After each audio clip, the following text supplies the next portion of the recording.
My wife thinks I am a ghost haunting her hallway. My son thinks I am a walking ATM that has finally run out of cash. They look at my hands, scarred, swollen, thick, and see failure. They see 45 years of climbing utility poles in ice storms as a wasted life. The house smelled of chemical lemon and contempt. It was a sharp, artificial scent, the kind that masks the smell of living rather than cleaning it. I sat in my recliner, the brown leather one Lorraine had been threatening to haul to the curb since the Clinton administration. There was a strip of gray duct tape on the left armrest where the upholstery had finally surrendered to the friction of my elbow. Lorraine called it an eyesore. I called it a topographical map of 40 years spent sitting still, listening to the silence of a house that grew colder the hotter the thermostat ran. Lorraine was in the kitchen. She wasn't more than 15 feet away, but she spoke into her phone as if I were a ghost haunting the hallway, present enough to create a draft, but too insubstantial to hear. "It's next month, Damon," she said. Her voice had that tight, frantic pitch she adopted whenever money was the subtext. She was wiping down the granite countertops, scrubbing at invisible spots. Scrub, scrub, sigh. "The ceremony is on the 12th. Then he's done, clocked out, permanently." Damon's voice crackled over the speakerphone. He was driving. I could hear the hum of the highway and the distinct notification ping of a luxury sedan's navigation system. "And the numbers? Did you get the final numbers, Mom?" 2,200, she said, letting the number hang in the air like a wet coat. "That's the pension. That's what we have to work with." "Jesus," Damon breathed. "That doesn't even cover the property tax on the house, does it?" "Barely." I looked down at my hands. They were resting on my knees, heavy and still.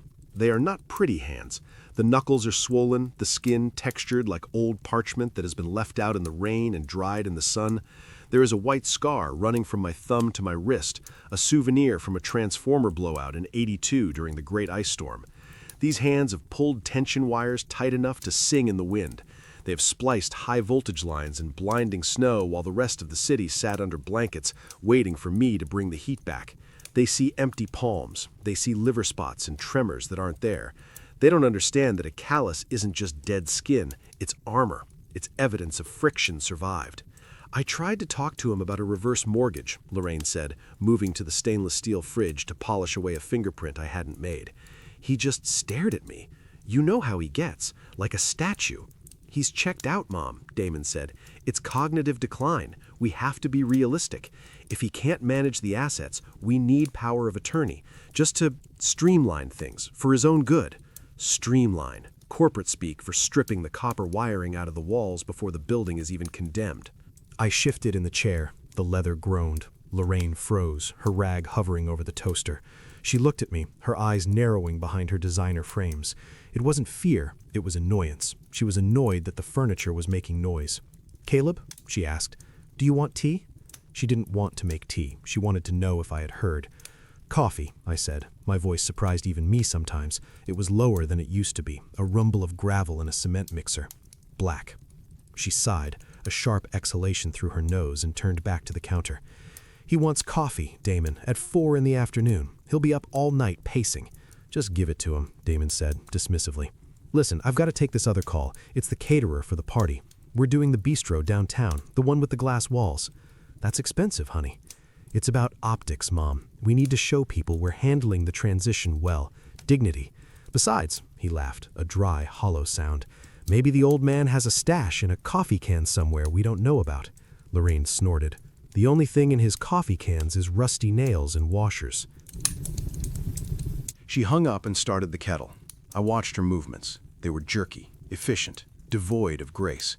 She was a woman who had spent 30 years waiting for a payout that she believed was owed to her simply for existing in my orbit. She had tolerated the night shifts, the call-outs during blizzards, the smell of ozone and sweat on my clothes, all for the promise of a golden parachute. Now she was looking at the parachute and realizing it was just a bedsheet. She placed the mug in front of me. No coaster. She wanted a ring on the table so she could complain about it later. I saw the trap, so I held the mug in my hand, letting the heat seep into the arthritis in my fingers. "Damon is worried about you," she said, leaning against the island, crossing her arms. This was the opening maneuver, the probe. "Damon is worried about the BMW lease," I replied. I took a sip. It was bitter. Instant. "That's not fair," she snapped. "He's built a life, Caleb. He has standards. We all do. And with your income dropping to that." She waved a hand vaguely at the air, as if the poverty were a swarm of gnats. "We have to make changes."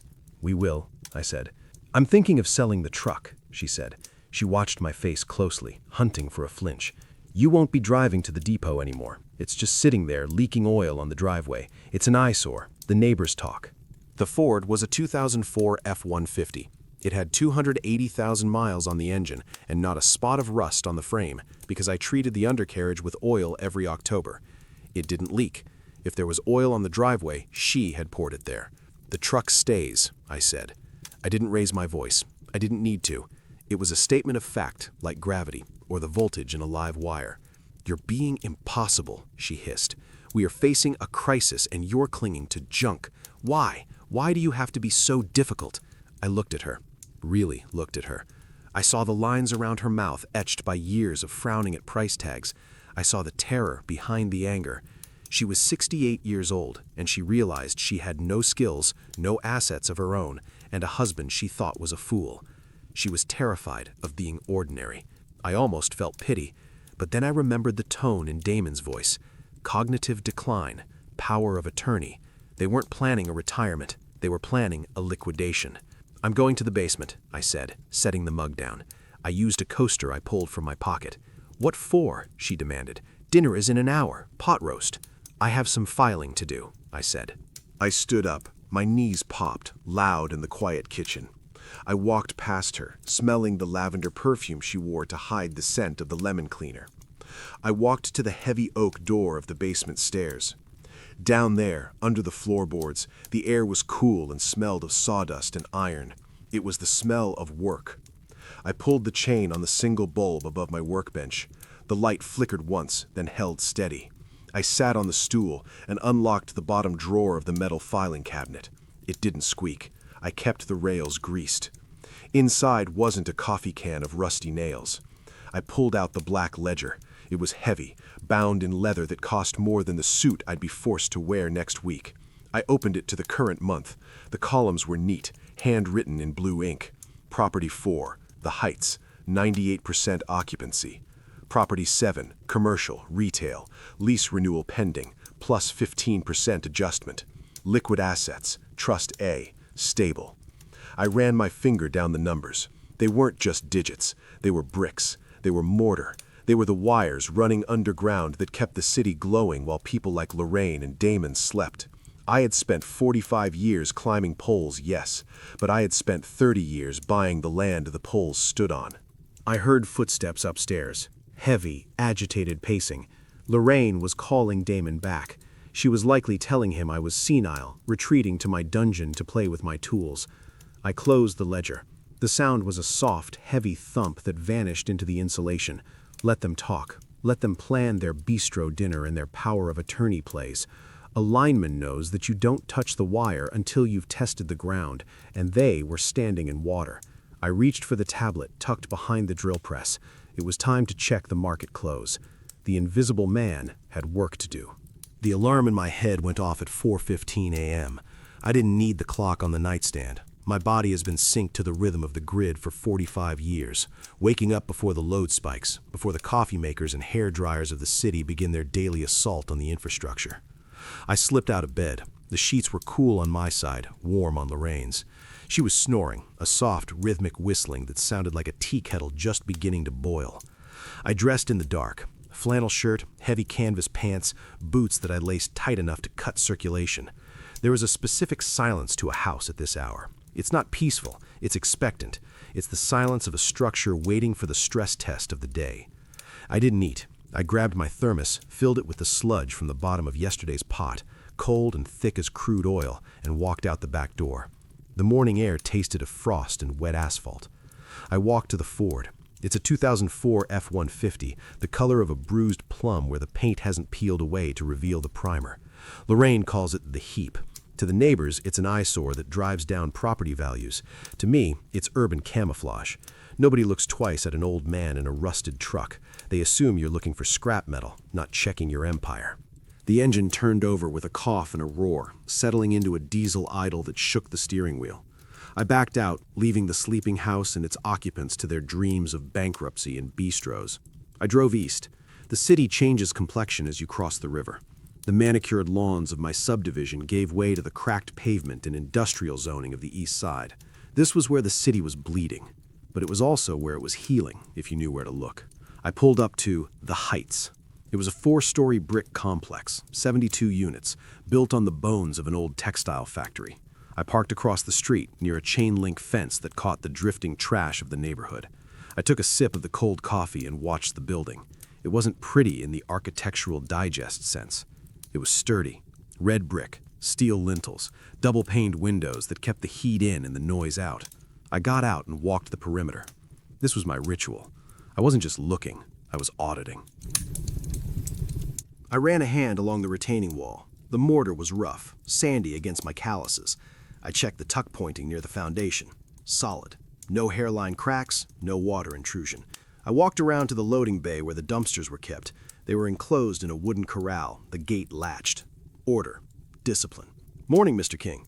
I turned. It was Kowalski, the site super I'd hired 3 years ago. He was a young man, barely 30, with a face like a shovel blade and hands that were permanently stained with primer. He was smoking a cigarette, leaning against the back door of the maintenance shed. "Kowalski," I nodded. He didn't ask why I was there at 5 a.m. He didn't ask why I drove a truck that looked like it had been salvaged from a river. He knew who signed the checks issued by Matilda Holdings, LLC. "Boiler in Unit 4B is acting up," Kowalski said, flicking ash onto the pavement. "I think it's the thermocouple. I'm swapping it out today." "Don't buy the cheap ones," I said.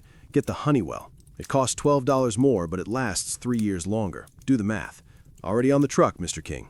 He looked at me with a steady gaze. There was no pity in his eyes. He didn't see a retiree being put out to pasture. He saw the man who had authorized the roof repair before the leaks started, the man who paid invoices within 24 hours. "Good man," I said. "You checking the south wall?" he asked.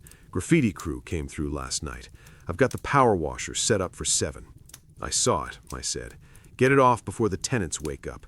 Broken windows theory, Kowalski. You leave a mark, you invite a beating." He nodded and ground the cigarette out with his boot. "Yes, sir." I walked back to the truck. "Sir," "Mr. King," words that had evaporated from my home life a decade ago, replaced by Dad, derogatory, and Caleb, exasperated. I climbed into the cab and reached under the passenger seat. I pulled out the tablet. It was a generic black slate, no brand name visible, protected by a rubber case thick enough to bounce off concrete. I tapped the screen. The glow illuminated the cab, casting blue shadows on the dashboard. I logged in to the portal. Matilda Holdings, LLC, named after my mother, a woman who scrubbed floors until her knees gave out so I could learn to climb. I scrolled through the rent roll. The occupancy rate at the Heights was 98%, 2 units vacant, both pre-leased for the first of the month. I checked the other properties. The warehouse on Industrial Ave, rent paid. The strip mall in the county, rent paid. The numbers were green. They were silent, steady, and relentless. Damon and Lorraine thought wealth was a loud thing. They thought it was a leased BMW that roared at stoplights, or a party at a glass-walled bistro, or a vacation to a place where the water was turquoise. They didn't understand that real wealth is quiet. It's the silence of a boiler that works. It's the dull thud of a rent check hitting a lockbox. It's a root system. It grows in the dark, under the dirt, feeding on time and patience. Above ground, I was a withered old tree, ready to be cut down for firewood. But underground? Underground, I was a forest. I locked the tablet and slid it back under the seat, wedging it between the jack and a tire iron. I looked at my hands on the steering wheel. There was dirt under the fingernails from where I'd touched the retaining wall. I rubbed my thumb against the grit. It felt real. It felt like leverage. I put the truck in gear. The sun was cresting the horizon now, painting the sky in shades of bruise purple and blood orange. It was time to go home and play the part of the confused, impoverished old man. It was time to let them think they were winning. After all, the best way to trap a wolf is to let it think the sheep is asleep. The pot roast was gray. It sat in the center of the table on a ceramic platter, surrounded by carrots that had been boiled until they surrendered their color, and potatoes that looked like stones from a riverbed. Lorraine had cooked it for 4 hours at 350, a culinary method she called being thorough, and I called cremation. I sawed at the meat on my plate. It resisted the knife. The fibers were tough, dehydrated, clinging to each other with the desperation of something that died in vain. "Pass the gravy, please," Greg said. Greg is my son-in-law. He's 35, works in logistics solutions, whatever the hell that means, and has hands as soft as Wonder Bread. He drives a 5 Series BMW that he leases for more than my mortgage payment used to be. He wears a watch with a face the size of a dinner plate, but he's never on time. I slid the gravy boat across the tablecloth. The china scraped against the fabric, a dry, friction-filled sound that set my teeth on edge. "Thanks, Pop," he said. He didn't look at me. He was busy drowning the dry meat in brown sludge. My daughter, Simone, sat across from him. She was picking at her food, moving a carrot from the left side of the plate to the right, arranging the debris. She wore a blazer, even at dinner. She wanted us to know she had come from work, from an office, from a place of importance. She looked at me, her head tilted to the side, wearing that expression of pained sympathy that people usually reserve for injured stray dogs. "So, Dad," she started. The tone was too bright, artificial sweetener. "Mom tells us the big day is coming up, the 12th. "That's the date," I said. I put a forkful of meat in my mouth. It tasted of iron and salt. I chewed. It was like eating a wallet. "It's a big adjustment," she continued, her voice dropping an octave to a register meant to convey deep clinical concern. "Going from a structured routine to, well, to nothing. Have you thought about how you're going to fill the days?" "I'll find something," I said. "Maybe I'll take up knitting." Greg snorting into his water glass. "Careful, Pop. Yarn is expensive these days. Inflation is a killer." He chuckled at his own wit. He looked around the table for applause. Lorraine gave him a tight, nervous smile. She was vibrating with anxiety, her eyes darting between me and the kitchen as if she expected the dishwasher to explode. "That brings up a point, actually," Simone said, seizing the opening Greg had clumsily hacked out for her. She put her fork down. This was it. The preamble was over. "We were looking at the numbers Mom sent over. The pension figures." I kept chewing. I counted the chews. 12, 13, 14. You have to break the fibers down before you swallow or you choke. It's a lesson in digestion and a lesson in survival. "They seem tight," Simone said. She used the word tight the way a structural engineer uses the word compromised. "We live simply," I said.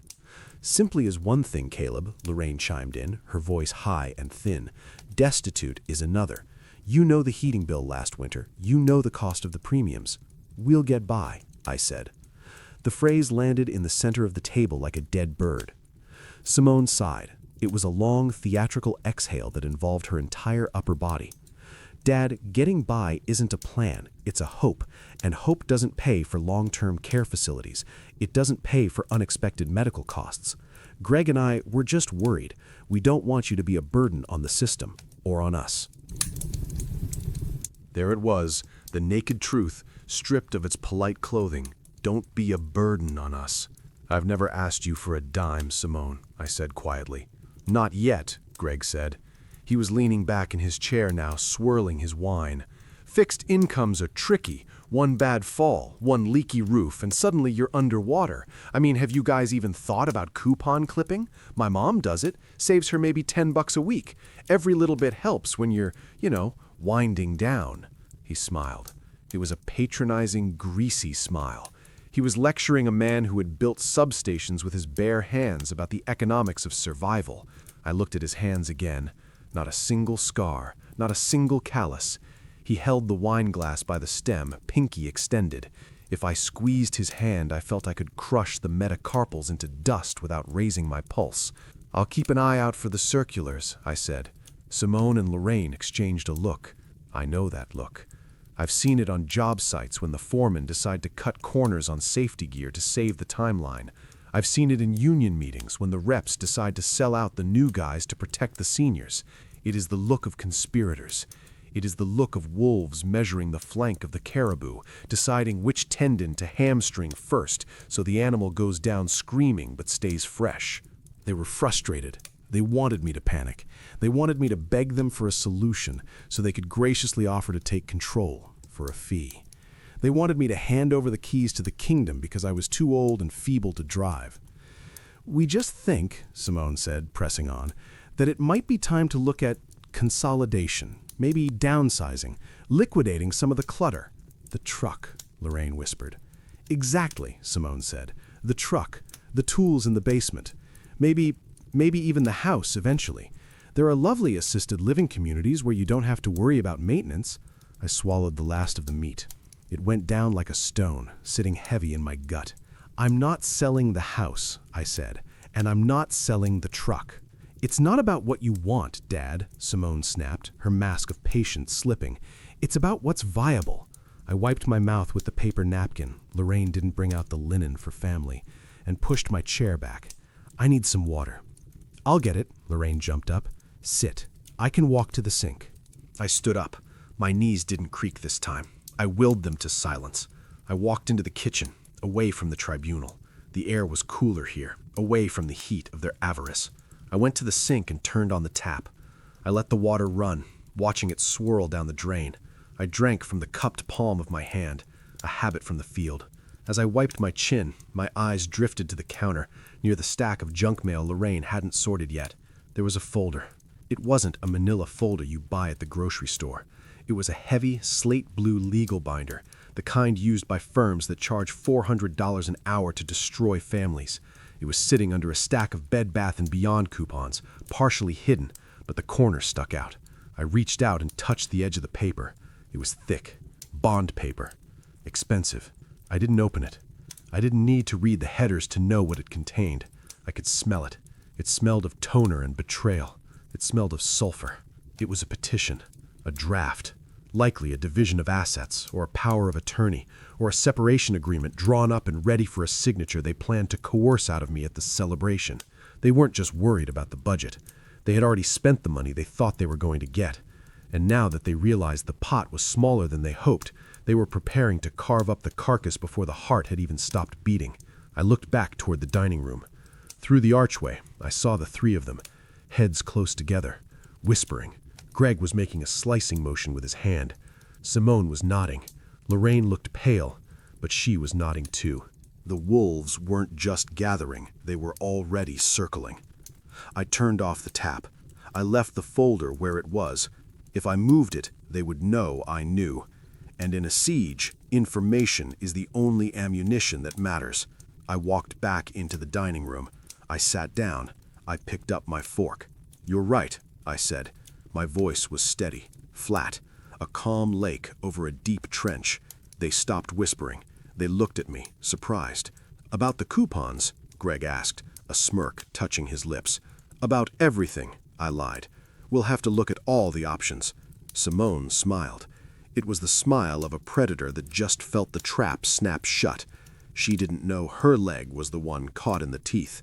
"That's sensible, Dad," she said. "That's really sensible." "Now," I said, pointing my fork at the dried-out husk of a potato on my plate, "who wants dessert?" The air outside Sterling's office smelled of hot steam and perchloroethylene from the dry cleaner next door. It was the scent of other people's dirty laundry being chemically purged. Fitting, considering what I was about to do. Sterling's firm, Sterling & Associates, was sandwiched between that dry cleaner and a failing vape shop in a strip mall off Route 9. The sign was faded, the G in Sterling peeling away to reveal the yellow plastic underneath. To the casual observer, it looked like the kind of place you went to notarize a car title or fight a speeding ticket. That was the point. Camouflage isn't just for duck blinds, it's for assets. I pushed through the glass door. A bell jingled, a cheerful, tinny sound that had no business in a room this heavy. The carpet was industrial gray, worn flat in a path leading to the desk. Sterling was there, buried behind a fortress of manila folders. He looked up. Sterling was a small man, bird-like, with spectacles that slid down a nose sharpened by decades of sniffing out loopholes. He wore a cardigan that'd seen better days, and his tie was a polyester relic from a forgotten era. but behind the thick lenses, his eyes were two drill bits, hard, spinning, and capable of boring through concrete. "Caleb," he said. He didn't smile. He never smiled when the heavy binders were out. "You're early." I lied. I had been sitting in the parking lot for 20 minutes, watching a woman struggle to load a basket of laundry into her trunk, wondering if I was a monster. I sat in the guest chair. It was wood, unpadded. Sterling didn't believe in comfort. He believed in clarity. "I pulled the sovereign structure," he said, tapping a thick black binder on his desk. He called it that, the sovereign structure. It was a pretentious name for a simple concept, a fortress built to withstand a siege. He opened the binder. The pages were crisp. "Let's review the firewall," Sterling said, his voice dropping to a murmur. "The apartment complex on the east side. Purchased in 2012. Title held by Matilda Holdings, LLC. Named for my mother," I said. "Correct. And the capital for the purchase." "Inheritance from her life insurance policy. $60,000. Never touched the joint checking account. Went straight into a separate brokerage account, then into the LLC." Sterling nodded, his finger tracing the paper trail. "Segregated, pristine, no commingling of funds. That's the key, Caleb. If you had used $1 from your payroll check to fix a leaky pipe in that building, Lorraine could claim it was marital property. She could claim she contributed to its appreciation. I used the rental income for repairs. Every dime cycled back into the business." "Good," Sterling murmured. "Self-sustaining, hermetically sealed." He flipped the page. "The commercial warehouses. Acquired in 1998. Gift deed from my uncle. Separate property by statute. And the improvements? Paid for by the tenants, triple net lease." Sterling looked up over his glasses. "You've been playing a very long game, Caleb." "I wasn't playing," I said. "I was building. A lineman knows that if you don't ground the current, you burn the house down. I was just grounding the current." "But you let them believe," Sterling said, leaning back. The chair squeaked. "You let Lorraine and the kids believe you were just working, just getting by." "I never lied," I said. "I told them I went to work. I told them I fixed wires. I told them money was tight because it was. The business money wasn't for groceries. It was for the foundation." Sterling took off his glasses and rubbed the bridge of his nose. He looked tired. He looked like a man who had seen too many families tear each other apart over china sets and ride-on mowers. "We have the documents ready," he said. "The trust structures are irrevocable. The beneficiaries are set. But Caleb, once we execute the next phase, once you drop this on the table, there is no going back." He gestured to the wall where a picture of his own grandchildren hung. "They are your blood," he said softly. "Damon, Simone. They're greedy, yes. They're entitled, but they're your kids. You're cutting them out of the kingdom completely." I looked at the binder. I thought about the conversation at dinner. I thought about Damon's smirk as he talked about the bistro. I thought about the folder on the counter, the one they were going to ambush me with. I thought about the years I spent on top of utility poles in freezing rain, my hands numb, my body aching, doing it so they could have braces, so they could have college tuition, so they could have a life I never dreamed of. And what had they done with it? They bought leases on cars they couldn't afford and looked at me like I was a piece of furniture that had outlived its warranty. "They aren't cutting me out," I asked. "They have a folder, Sterling, on the kitchen counter. They're planning to strip me of the pension. They want to put me in a home." Sterling went still. "You've seen it?" "I didn't have to read it. I know the shape of a blade when I see it." I leaned forward. I placed my hands on the desk. My calluses scraped against the mahogany laminate. "They are my blood," I said. The words tasted like copper in my mouth. "But blood spills, Sterling." Sterling watched me. He didn't look away. "And I am tired of bleeding," I finished. "I've bled for 40 years. Now I'm clotting up. I'm scarring over." Sterling held my gaze for a long moment. Then he put his glasses back on. The sentimental grandfather vanished. The shark returned. "Very well," he said. He reached into his drawer and pulled out a heavy fountain pen. He slid the binder toward me. "The trust necessitates that we decant the final liquid assets from your personal savings, the repair fund you kept in your name, into the LLC to protect it from the divorce filing. It leaves the marital estate with exactly what is in the joint account." "Do it," I said. And the pension? The pension is marital property. She's entitled to half. I won't fight the law. She can have her $1,100 a month. Let her see how far a leased BMW goes on that. Sterling opened the document to the signature page. Sign here and here. I took the pen. It was heavy, balanced. It felt like a tool. I signed my name, Caleb King. The letters were jagged, sharp. Sterling closed the binder with a snap that sounded like a gunshot in the small room. It's done, he said. The assets are locked. You are, on paper, a pauper with a pension. Good, I said. I stood up. I have a party to get ready for. Caleb, Sterling said as I turned to the door. When this breaks, it's going to get ugly. They will scream, they will cry, they will call you every name in the book. I put my hand on the doorknob. The metal was cold. Let them scream, I said. I'm used to working in storms. The wind is just wind. I walked out into the parking lot. The sun was high now, glaring off the asphalt. The woman with the laundry was gone.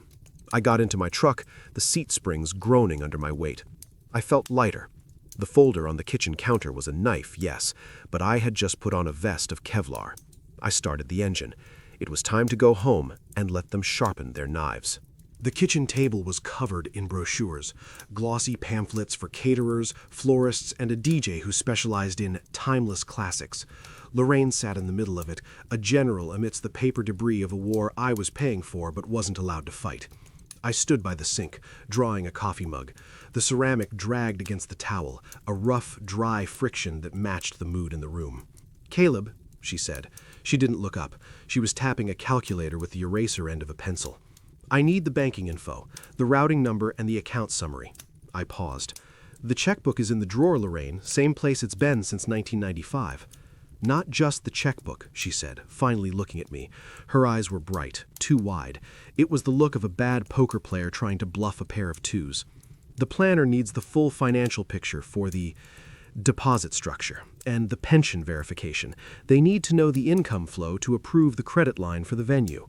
It was a lie so clumsy it was almost insulting. Party planners don't audit your pension. Divorce lawyers do. "The venue is paid for," I said slowly. "I wrote the check last week." "It's for the overages," she snapped, her patience fraying like an old rope. "The incidentals. Just get me the files, Caleb. Why does everything have to be an interrogation?" "No interrogation," I said. "Just clarification." I set the mug down. It made a hollow clack on the counter. I walked to the hallway closet where we kept the family records. This was the decoy archive.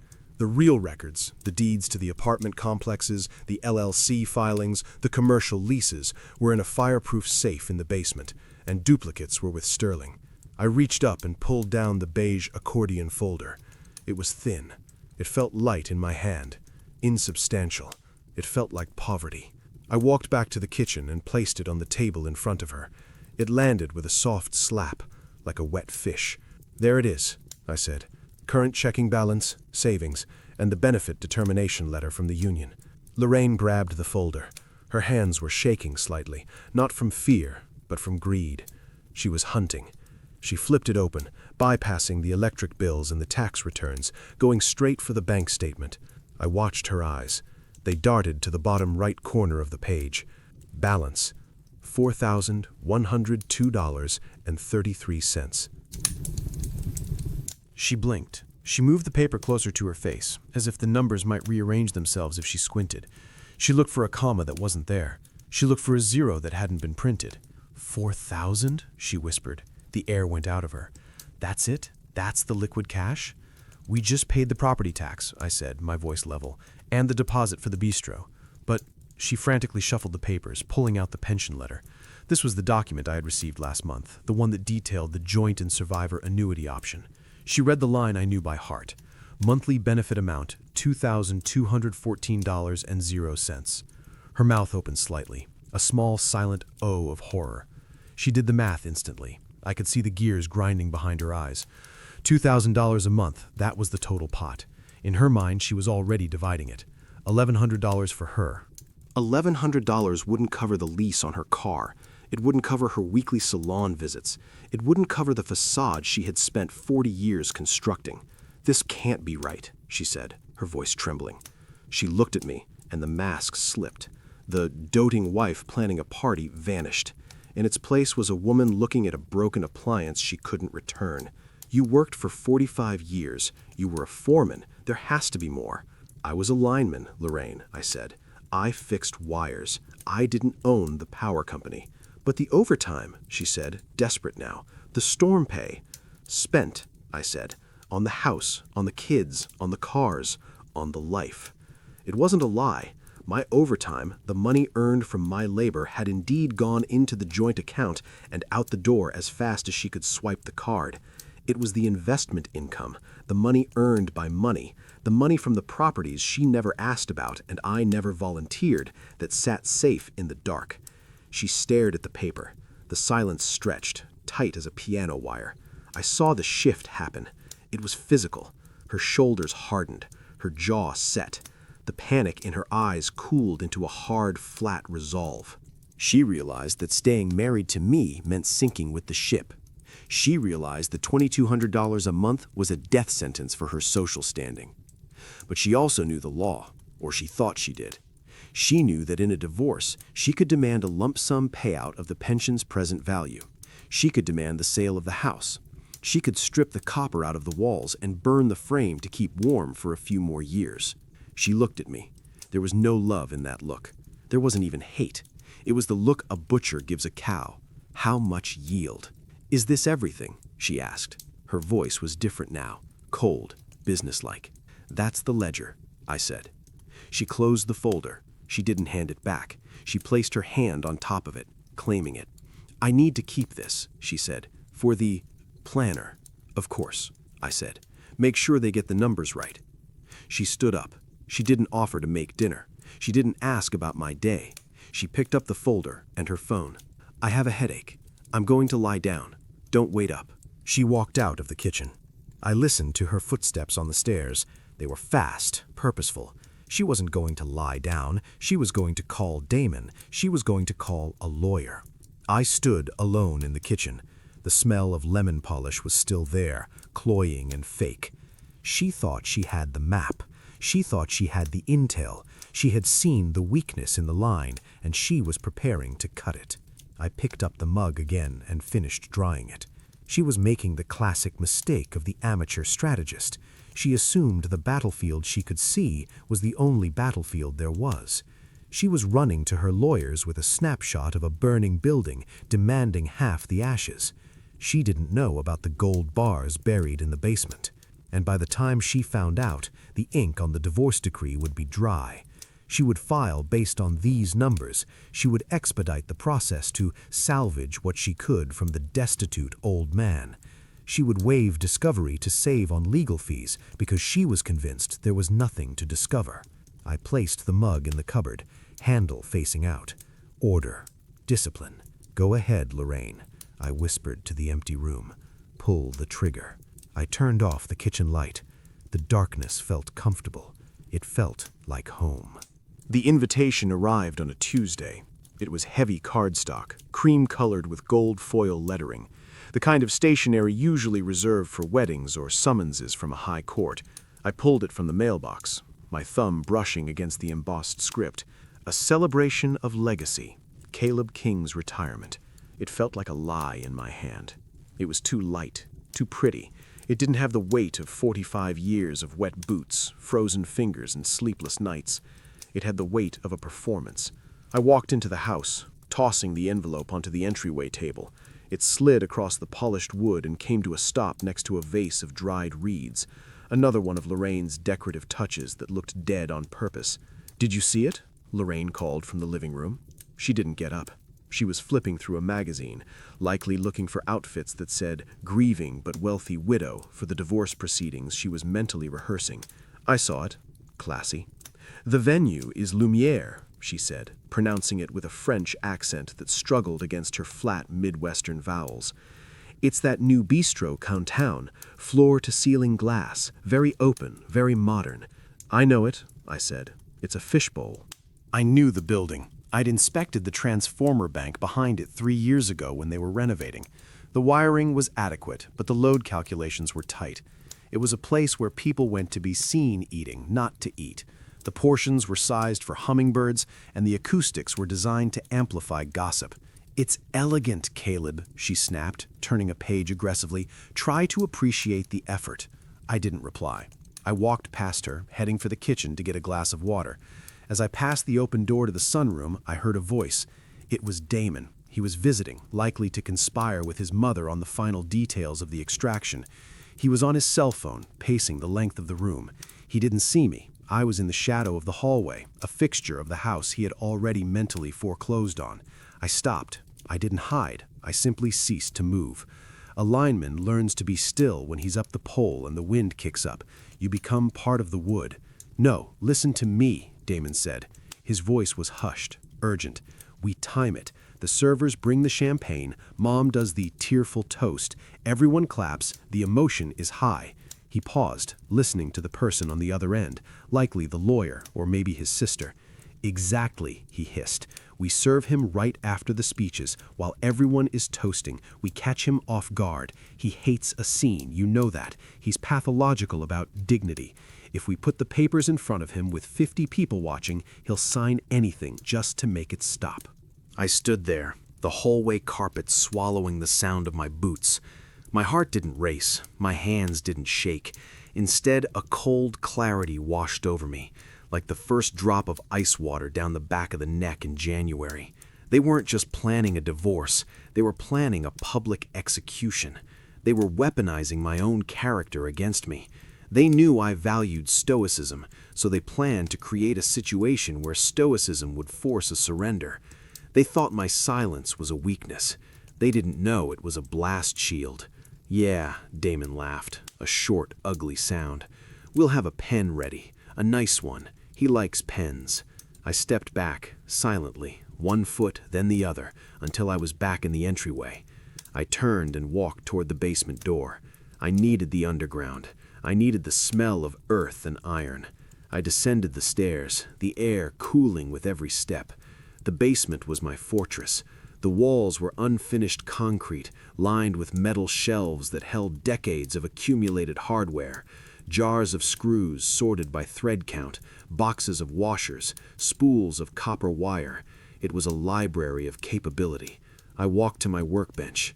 It was a heavy slab of butcher block, scarred and stained with oil. I sat on my stool. I reached into my pocket and pulled out my knife. It was a buck 110, brass and wood, heavy enough to drive a nail if you had to. I'd carried it since 1980. The brass was tarnished, the wood worn smooth by the sweat of my palm. I opened the blade. It clicked, a solid mechanical sound of engagement. I reached for the honing stone I kept in the top drawer. I poured a single drop of oil onto the gray slate. It sat there, a perfect shimmering bead, before I spread it with my thumb. I began to work. Scrape. The sound was harsh, rhythmic, steel biting into stone. Scrape. I imagined the scene they had painted, the glass walls of the bistro, the waiters in their black vests, the champagne flutes catching the light, Lorraine dabbing at dry eyes with a lace handkerchief, Damon standing with his chest puffed out, holding the folder like a weapon. Scrape. They expected me to crumble. They expected the old man, the simple lineman, to be overwhelmed by the social pressure. They thought I would look at the faces of their friends, the lawyers, the real estate agents, the people who leased their lifestyles and feel shame. Scrape. They forgot one thing. I don't care about their friends. I don't care about the audience. I care about the truth.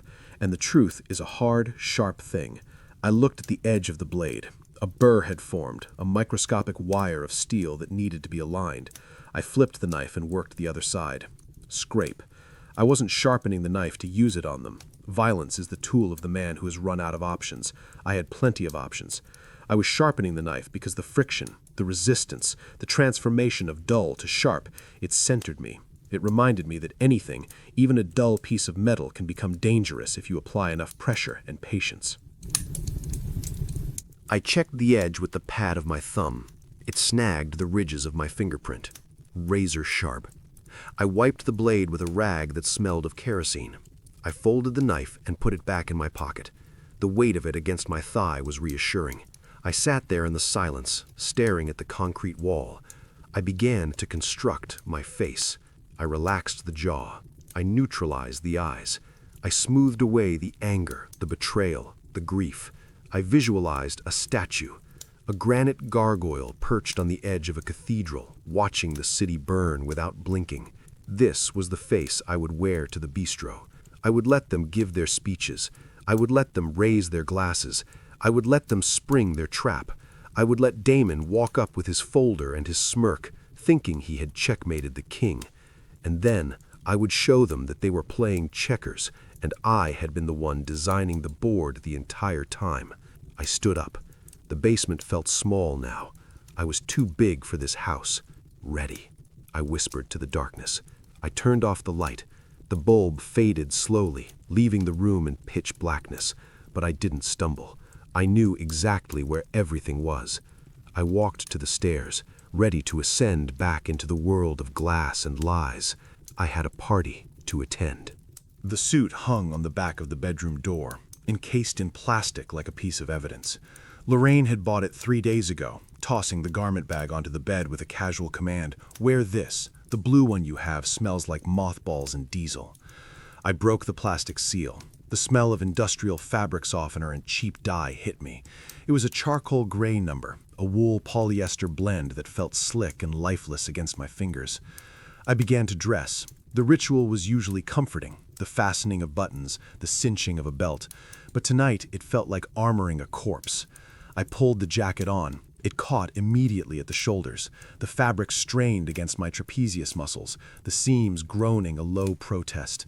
Lorraine had bought a size 42 regular, assuming I was the average shrinking retiree. She had forgotten that 45 years of hauling crossarms and winching transformers doesn't leave a man with the shoulders of an accountant. My upper body is built of layered muscle, hardened by torque and tension. I buttoned the jacket. The waist, conversely, billowed out. There was enough room in the midsection to smuggle a cat. I looked in the full-length mirror attached to the closet door. The man staring back looked ridiculous. Top-heavy, drowning in fabric at the hips, an oversized collar gaping at the neck. I looked like a child wearing his father's clothes, or worse, a scarecrow dressed up to frighten the birds away from the corn. This was how they saw me, a man who didn't fit, a man whose shape was wrong for their world, too broad where I should be narrow, too empty where I should be full. I adjusted the tie, a silk noose in a pattern of meaningless geometric shapes. My hands, brown and scarred, looked alien against the crisp white cuff of the shirt. For a moment, the silence of the bedroom cracked. A fissure opened in the stone wall I had built around my heart. I looked at my eyes in the glass. They looked tired, not the good tired that comes after a double shift restoring power to a hospital, but the soul-deep exhaustion of being hunted in your own home. A sudden, desperate thought clawed its way up my throat. What if I just asked them? What if I went downstairs, not with a plan, but with a plea? What if I sat them down and said, "I am your father. I am your husband. I have loved you with the clumsy, quiet love of a man who expresses affection through labor. Please, don't do this. Don't make me destroy you to save myself." I wanted, with a fierce, burning ache, to be wrong. I wanted the folder on the counter to be a surprise vacation itinerary. I wanted the whispers to be about a thoughtful gift. I wanted to be the patriarch they respected, not the obstacle they were removing. I closed my eyes. I let the fantasy breathe for 3 seconds. Then I smelled the ghost of the lemon polish. I tasted the memory of the dry pot roast, the sawdust texture of a meal cooked without care. I heard Damon's voice again, echoing from the sunroom. Catch him off guard. He'll sign anything. The fissure in the wall snapped shut. The mortar hardened instantly. They didn't want a father. They wanted a signatory. They didn't want a husband. They wanted a liquidation event. I opened my eyes. The man in the mirror was no longer a scarecrow. The ill-fitting suit was no longer a humiliation. It was camouflage. Let them see the loose waist and think I am frail. Let them see the tight shoulders and think I am uncomfortable. I walked to the dresser. On the mahogany surface, amidst the clutter of loose change and receipts, lay my pen. It wasn't the plastic stick they would offer me at the bistro. It was a machined steel ballpoint, a tactical instrument I used for marking blueprints and signing work orders. It was heavy, cold, and unyielding. It had a knurled grip that bit into the skin, ensuring it would never slip, even in the rain. I picked it up. The weight was grounding. It centered the gravity of the room. I slipped the pen into the inner breast pocket of the jacket. It sat there, a hidden rod of iron against my ribs. "Showtime," I whispered. I turned away from the mirror. I didn't look back. The man in the suit was ready to play his part. The man with the pen was ready to rewrite the ending. I walked out of the bedroom, my footsteps heavy on the hardwood, heading toward the stairs where Lorraine was waiting, checking her watch, wondering why the victim was taking so long to arrive at the slaughter. Lumiere lived up to its name. The bistro was a box of light, a glass cube jutting out onto the sidewalk like a tumor of modern architecture. The walls were floor-to-ceiling windows, turning us into exhibits for the pedestrians walking by outside. Inside, the lighting was aggressive, halogen track lights that bounced off the polished concrete floors and the wine glasses, creating a dazzling, headache-inducing glare. It was loud. The acoustics were designed by someone who hated conversation. Every laugh, every clink of silverware, every scraping chair ricocheted off the hard surfaces, amplifying into a roar of white noise. I stood near the bar, nursing a club soda with a lime wedge that looked like it had been sliced with a laser. The suit pinched under my arms, the waist billowed. I felt like a rough draft of a man in a room full of final prints. I scanned the crowd. There were 40 people here. I knew maybe 5 of them. There was Damon's boss, a man with a tan so deep it looked like mahogany stain. There was Simone's yoga instructor. There were Lorraine's friends from the garden club, women who looked at me with the same critical eye they used on aphids. There wasn't a single lineman, no Kowalski, no guys from the union hall, no one who knew what burning insulation smelled like. These were soft people. Their hands were manicured, their faces were smooth, treated with creams and serums to hide the passage of time. They held their wine glasses by the stems, pinkies extended, sipping liquid that cost more per bottle than my first truck. "Smile, Dad," Simone whispered, appearing at my elbow. She held a glass of champagne. "You look like you're at a funeral." "Just observing," I said. "Nice turnout. Who are they?" "They're community," she said, her voice tight. "People who matter. Try to mingle. Don't just stand there like a pylon." She drifted away before I could respond. I watched her go. She was working the room, shaking hands, laughing too loudly at jokes that weren't funny. She was building capital. Then the tapping started. Damon stood at the head of the room, tapping a spoon against a champagne flute. The sound was high and piercing, cutting through the din. "If I could have everyone's attention," he shouted, flashing a smile that didn't reach his eyes. The room quieted, the roar subsiding into a murmur and then silence. "We're here to honor Caleb," Damon said, gesturing to me with the spoon.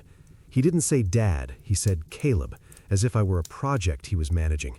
45 years, that's a long time to do anything, but especially to do what he did. He paused for a chuckle. The room obliged. Dad was a grinder. He wasn't a man of big ideas or grand strategies. He was a man of the hands, a simple man. Simple man. The phrase hung in the air, coated in sugar but filled with arsenic. He worked hard with what he had, Damon said, his voice dropping to a register of mock reverence. He didn't have the education some of us were lucky enough to get. He didn't understand the markets or the complexities of the modern world, but he knew how to climb a pole, and for that we give him credit. He kept the lights on so the rest of us could do the real work. A ripple of applause, polite, condescending. It was the applause you give a performing animal that has successfully completed a trick. I stood still. I felt the heavy steel pen against my ribs. Let them talk, I told myself. Let them dig. Damon handed the microphone to Lorraine. She looked stunning, I had to admit. She was wearing a silver dress that shimmered under the halogens, but her face was a mask of tragedy.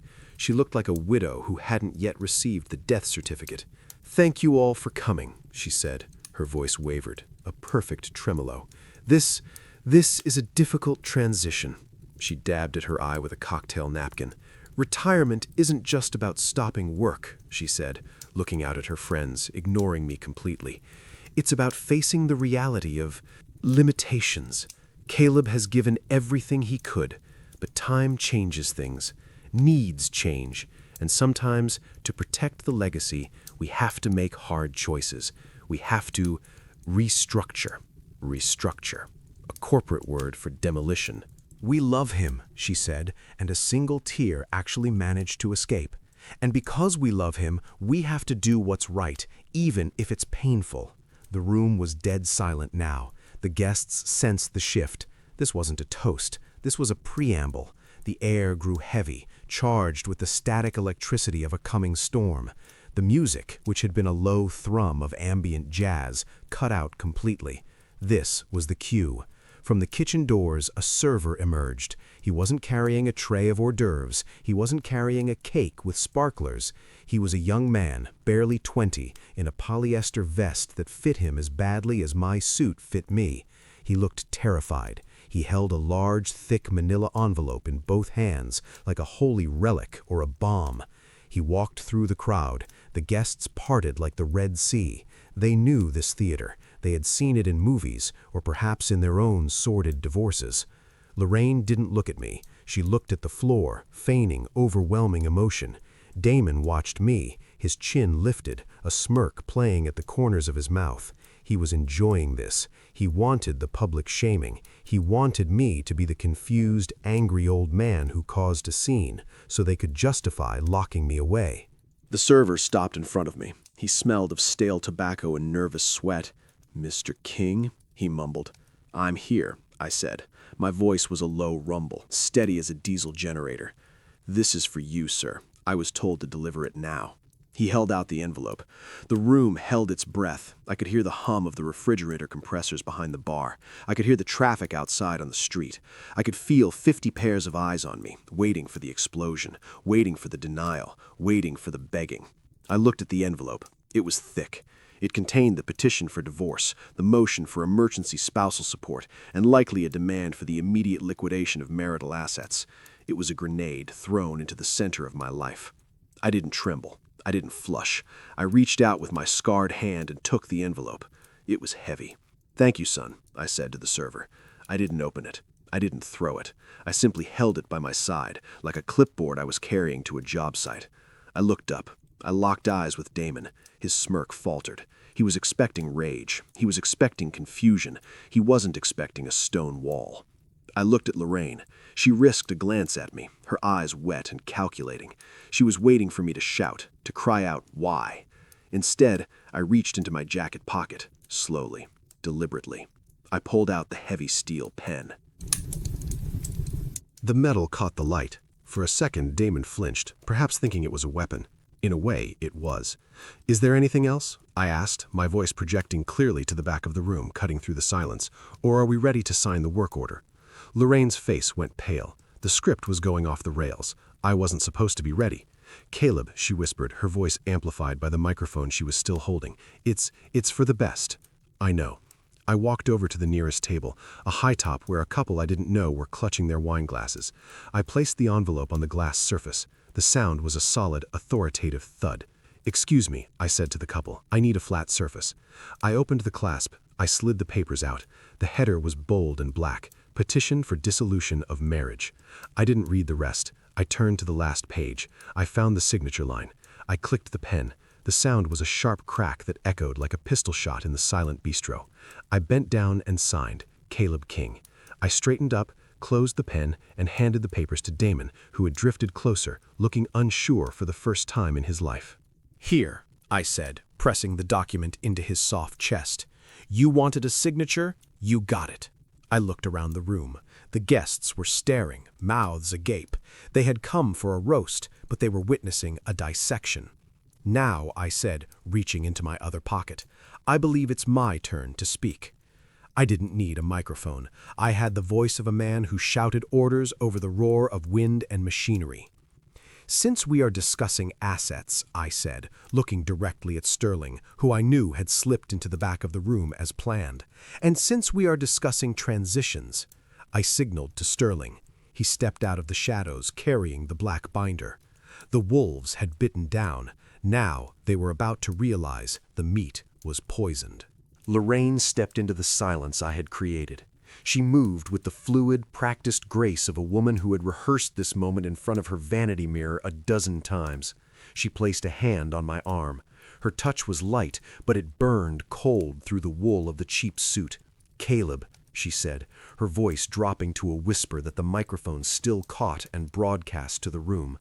Please, don't make this harder than it has to be. It's for the best."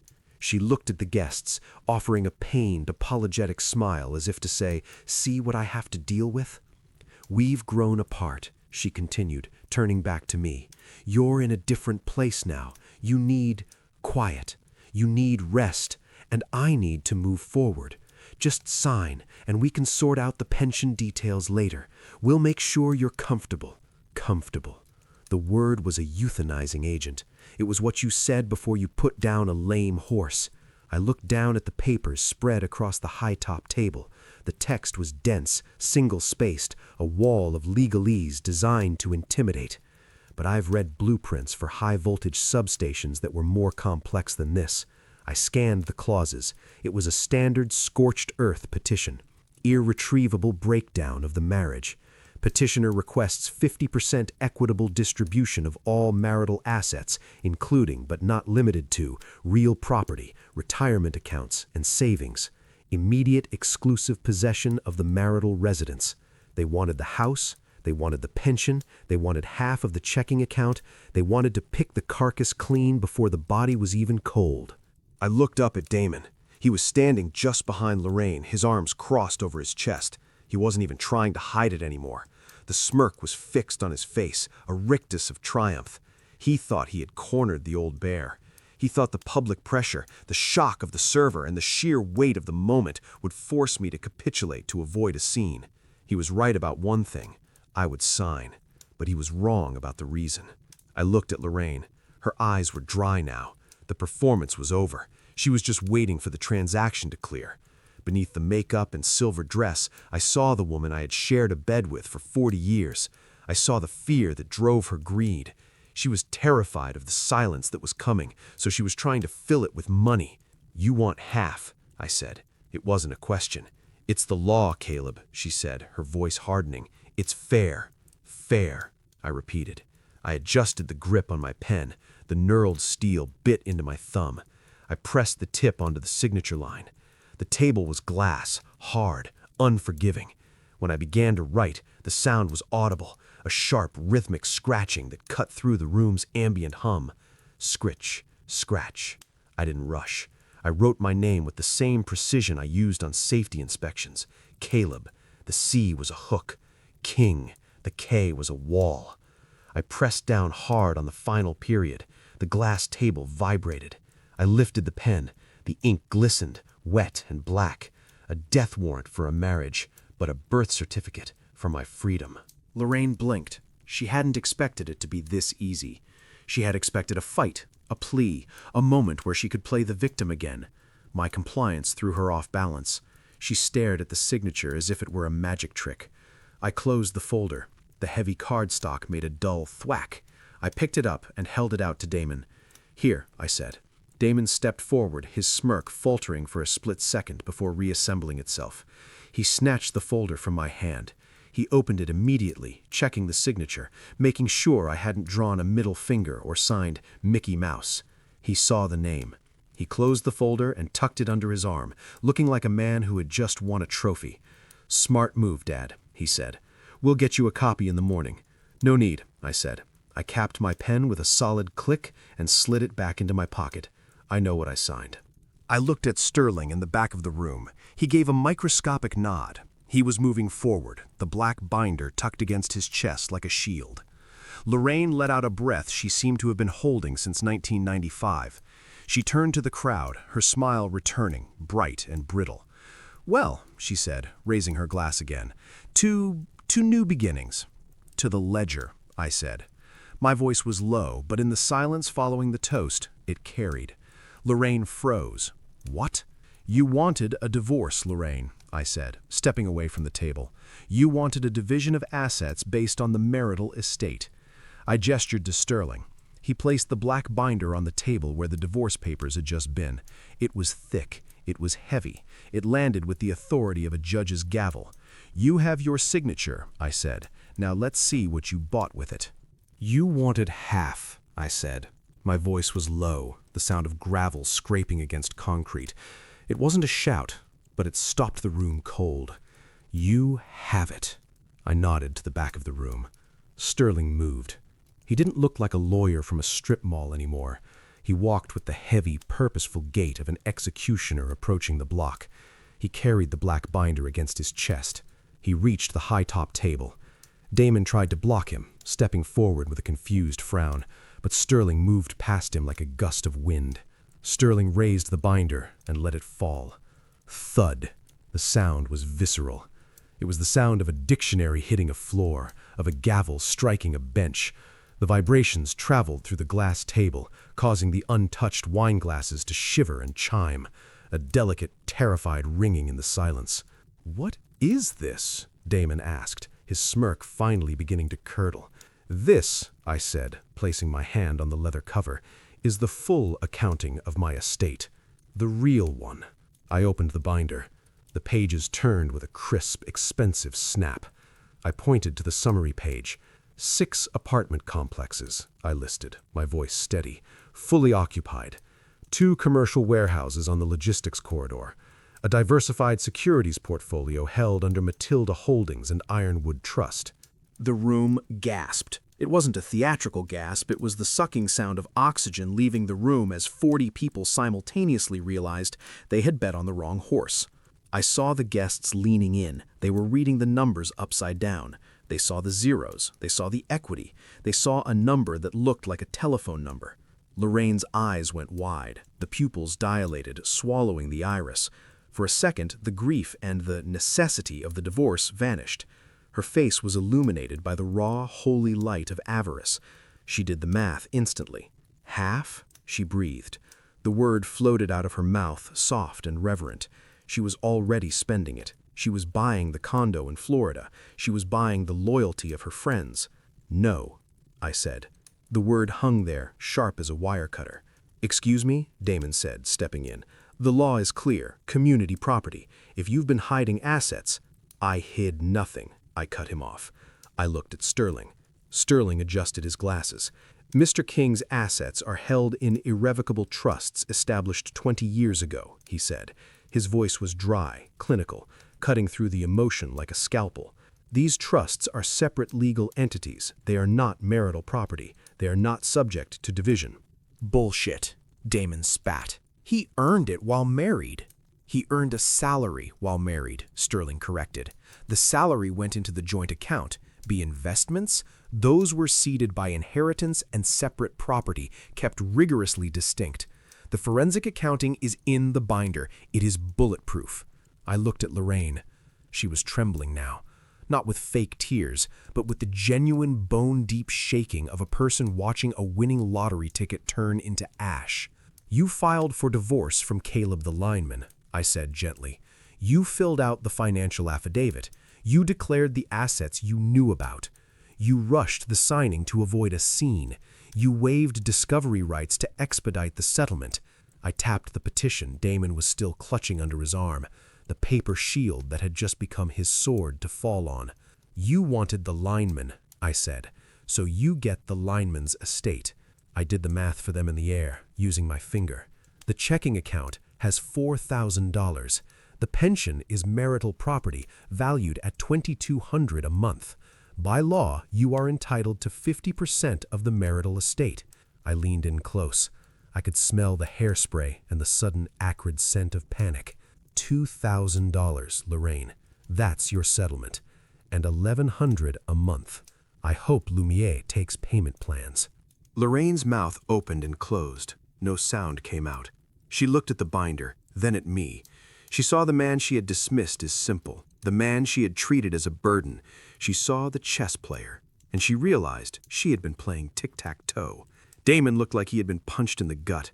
He looked at the guests. The community was staring at them now, not with sympathy, but with the cold, judging eyes of people who hate failure more than they hate cruelty.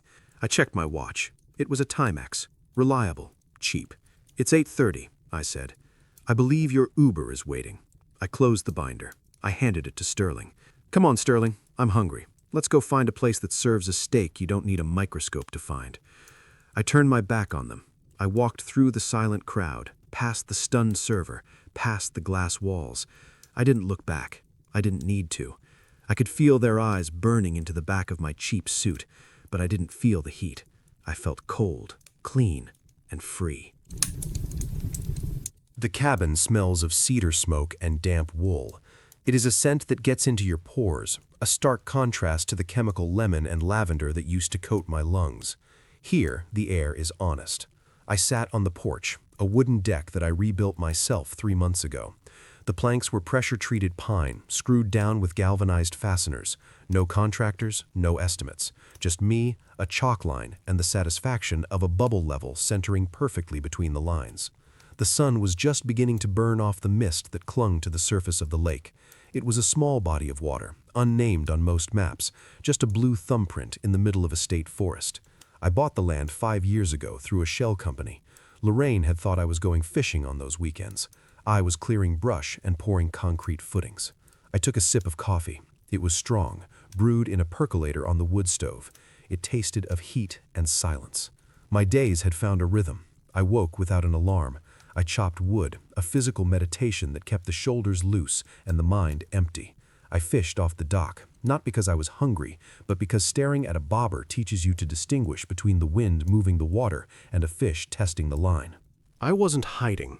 I was simply dormant, like a seed waiting for the next season, or perhaps like a wire that has been de-energized for maintenance. I heard the crunch of gravel on the access road. That would be the mail carrier. I walked down the long driveway, my boots crunching on the stones. The mailbox was a simple metal arch, rusted at the hinges. I pulled out the stack, a few catalogs for fishing gear, a utility bill, and a thick envelope from Sterling and Associates. I walked back to the cabin, the envelope tucked under my arm. I didn't rip it open immediately. I went inside, stoked the fire, and sat at the small kitchen table. It was made of reclaimed barnwood, rough-hewn and solid. I opened the envelope with my pocket knife, the same knife I had sharpened the night of the party. Inside were the monthly digests, the pulse of the empire I kept underground. I skipped the portfolio summaries. The market was volatile, but my positions were hedged. I went straight to the property management reports. Item 1, 442 Oak Street, the address of my former life. The house with the granite countertops and the lemon polish. The report was brief. Notice of default filed. Foreclosure proceedings initiated by county tax assessor. I set the paper down. It seems the pittance of my pension, the money that barely covered the property taxes according to Damon, was actually the structural load-bearing wall of their existence. Without my income, the house was just a pile of bricks they couldn't afford to heat, let alone tax. I closed my eyes for a moment. I tried to find a spark of glee, a surge of vindictive triumph. I waited for the dopamine hit of "I told you so." It didn't come. Instead, I felt a heavy, dull settling in my chest. It was the feeling of watching a tree fall after you've warned the homeowner about the rot for years. You don't cheer when the roof caves in, you just nod, because gravity is consistent. I flipped the page. Item 2, Asset Liquidation, Damon King. Sterling had kept tabs, as requested, not to stalk, but to ensure no new liabilities tried to attach themselves to me. Damon had sold the BMW. The lease transfer paperwork was attached. He had taken a hit on the penalty for early termination. The report noted he had been seen driving a 2018 Honda Civic. A good car, reliable, but to a man who measured his worth in German engineering and leather seats, it must feel like driving a tractor. He was learning the difference between price and value. It was a lesson I had tried to teach him with words. Now the economy was teaching him with a belt. I turned to the final report. The Heights, Building B. This was the apartment complex I walked the perimeter of every morning before the divorce, the one with the good brickwork and the new boilers. I scanned the rent roll. Unit 204. Tenant Lorraine King. Status current. Payment received via cashier's check. I stared at the name. She was living in my building. She didn't know it, of course. The lease was with Matilda Holdings, LLC. The management company handled the paperwork. To her, the landlord was just a nameless corporation that demanded rent on the first of the month.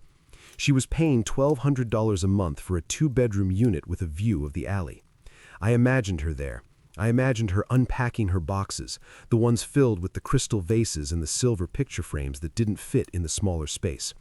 I imagined her trying to host her garden club in a living room that smelled of other people's cooking from the hallway. She was safe. The building was well maintained. The heat worked. I made sure of that. I wasn't a monster. I wouldn't let the mother of my children freeze. But she was a tenant, and I was the landlord. The dynamic had shifted so completely that it was almost vertigo-inducing.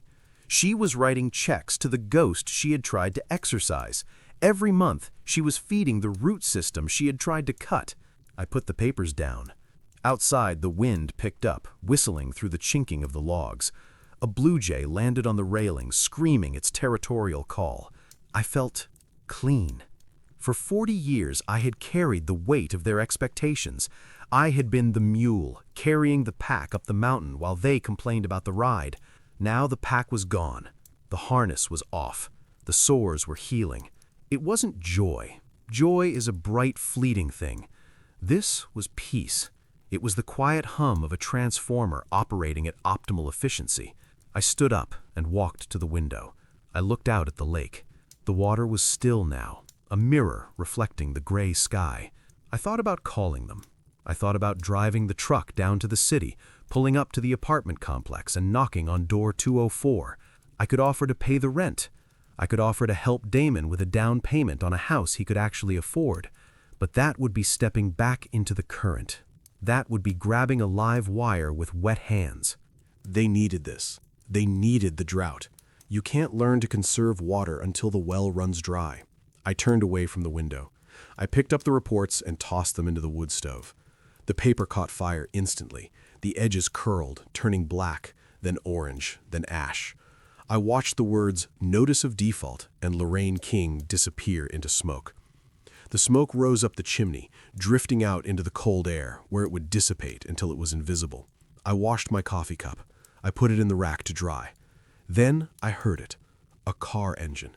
Not the mail carrier this time. This was a sedan. The engine was straining as it climbed the gravel grade of my driveway.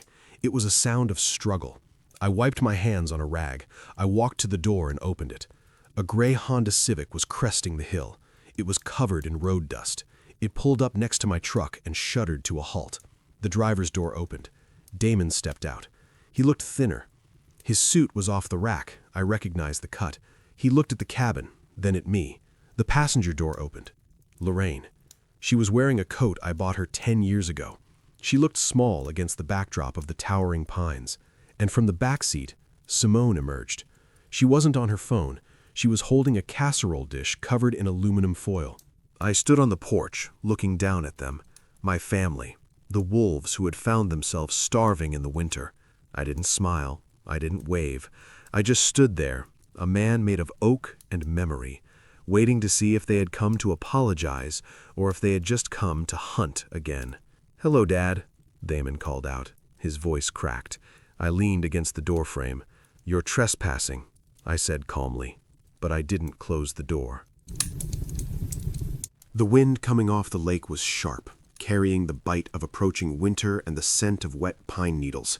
I stood on the porch, my boots planted on the wood I had laid myself. I didn't move to help them. I didn't wave.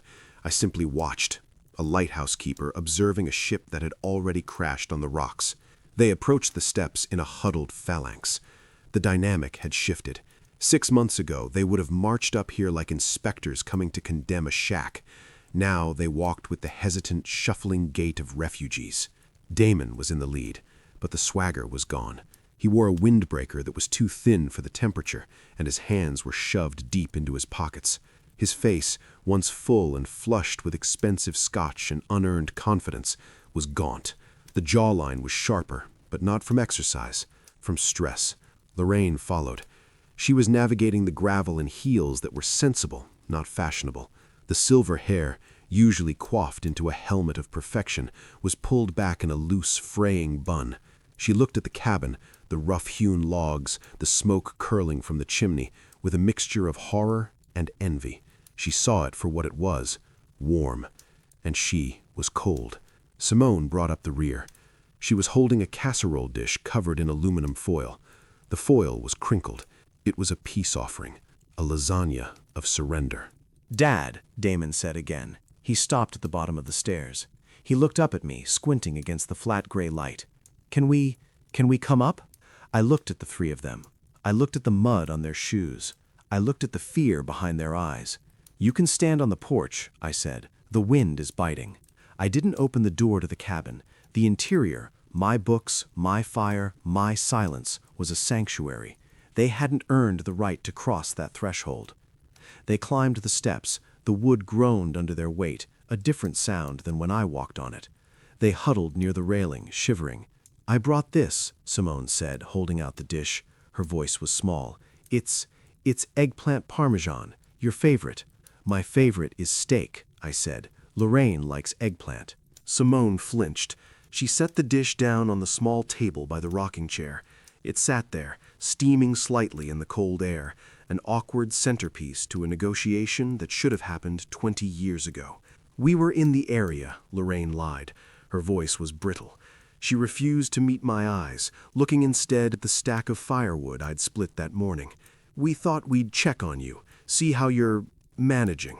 "I manage fine," I said. "I have wood, I have water, I have silence." "It's isolated," Damon said, trying to find his footing.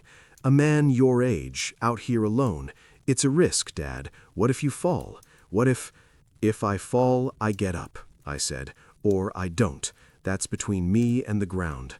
I walked over to the small side table where I kept my thermos. I unscrewed the cap. The smell of black coffee, strong and bitter, cut through the chill. I poured 3 cups, styrofoam. I didn't bring out the mugs. Mugs are for guests who are staying. I handed them the cups. They took them, wrapping their cold hands around the heat. "Thanks," Damon muttered. We stood there for a moment, listening to the wind rattle the last of the dead leaves in the oak trees. "The house is gone," Lorraine said suddenly. She didn't dress it up this time. No euphemisms about transitioning, just the raw, ugly fact. "The bank took it on Tuesday. They changed the locks." "I saw the report," I said. "We're in an apartment," she continued. She looked at me then, her eyes wet. "It's small, Caleb. The heating is loud. The neighbors fight." "It's a roof," I said. "Better than many have." "Is it?" she snapped, a flash of the old entitlement flaring up before dying out just as quickly.